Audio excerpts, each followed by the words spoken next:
morning friends and welcome to the pre-market update. Yesterday we had seen that markets had corrected by close to 1.5% on the back of some weak Chinese numbers as well as a meltdown in the global financial markets. We had seen across the board selling in all the markets. US stocks had also slipped on Thursday after the declines were led by financials and following weak Chinese numbers, as I said, but there was a late rebound in the prices after some spike in oil prices had pulled up the energy shares in US.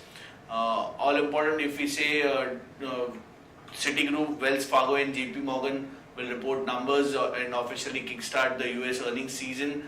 Along with retail sales and consumer sentiments data would again be a trend to watch out for, giving cues to the US indices. Over to the European markets, we had seen European markets were down somewhere close to 0.5% to 1% down.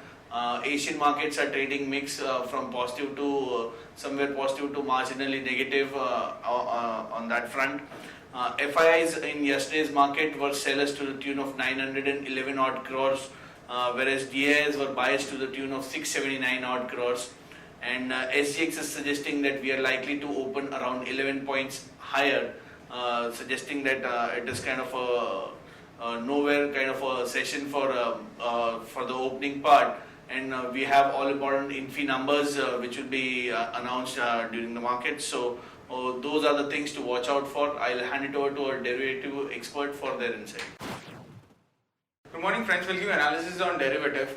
Yesterday's trading session, after a long holiday, our market started on a negative note with a gap down of around 30-40 odd points. And thereon, the pain didn't stop. It continued to move. It continued to get worse in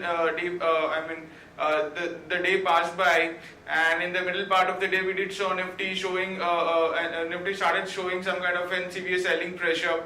As mentioned in yesterday's conference call, that if 8,700 is broken, my market will tank very lower, since 8,700 put option did saw significant amount of put writing, and once it got broken and there was no respite for the market continued to slide lower and eventually managed to close with a sharp loss of approximately 2 odd percentage, settling at 8580.45.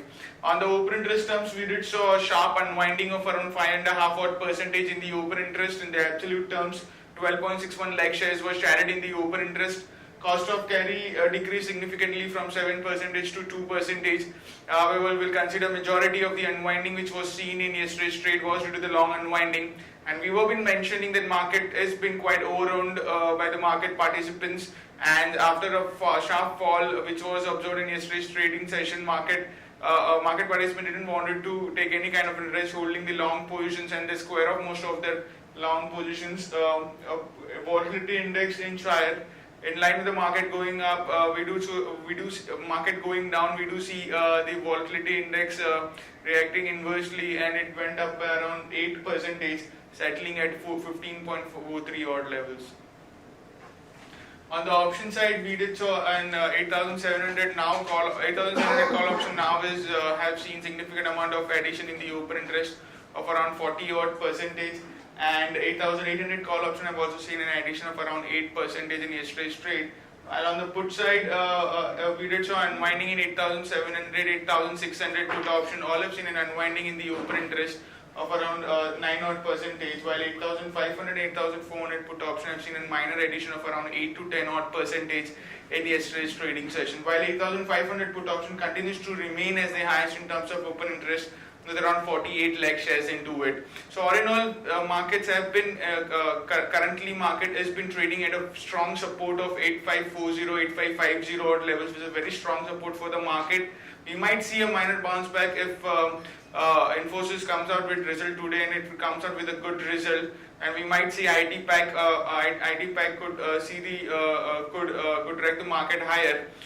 But eventually, if 8540 has been broken, we might see a severe downfall in the coming trading sessions. But we do feel a minor bounce back till 8660, 8700 is a crucial resistance. Not expecting market to go above it, since we have been seeing significant amount of call writing, 8,700 call options. So a minor pullback till 8660, 8680 has been on the cards for the coming trading session.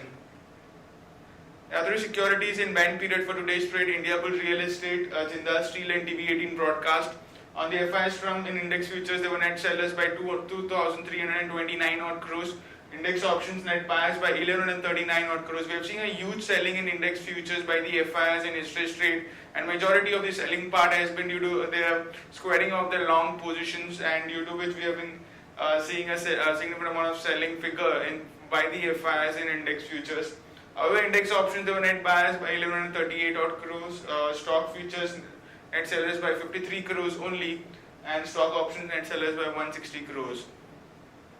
On the market level, our 5 days VWAP stands at 8710. Our VWAP also suggests 8700 is is a very now strong resistance for the market, and 8710 is our VWAP with the lower range at 8500, which is the highest put base, and higher range is at our VWAP of 8710. ISIX Nifty is trading positive. It's trading with a minor gain of around 9 odd points, and it's quoting anywhere around 8585, awaiting for the Infosys result, which is scheduled between 8:45 to 9:15 p.m. 9:15 a.m. That's it from derivatives. Thank you. Now let's look at some of the news updates for the day. First is TCS had reported numbers yesterday. PAT came in at 6586 crores versus 6287 crores. On the there was a marginal disappointment on the dollar revenue terms.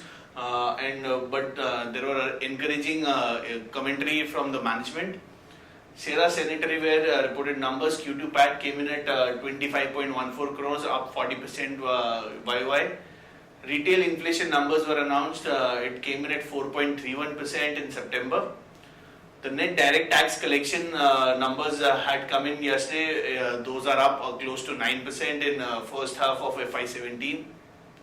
Winter session of Parliament to start from November 16. PNB Housing Finance gets CB nod for its IPO of 2500 crores.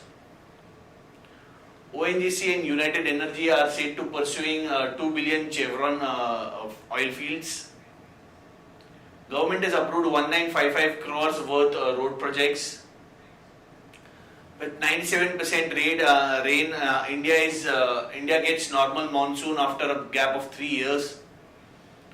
RBI has allowed banks to consider government securities towards their SLR calculation. So this is a bit positive news for the banking sector, and banking stocks could be in action today. And Shreyas Shipping Unit to sell its stake in SRS Freight Management to BFL Freights. On the results front, we have Infi coming out with numbers. PAT estimates are 3559 crores. Bajaj Corp PAT estimates are 57.2 crores. DCB PAT estimates are 47.29 crores, and other numbers would be of Network 18 and TV 18. On the watch list front, stocks with positive bias are Petronet, C8 and Bharat Financials, whereas stocks with negative bias are Idea.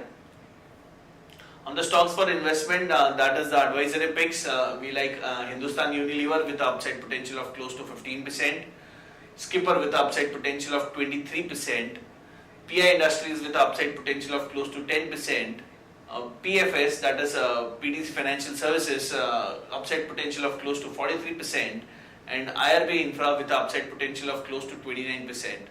These picks are also being shown on ED Now between 9:15 and 9:30, so do have a look. That's it, friends, from all of us. Thanks and have a nice trading session.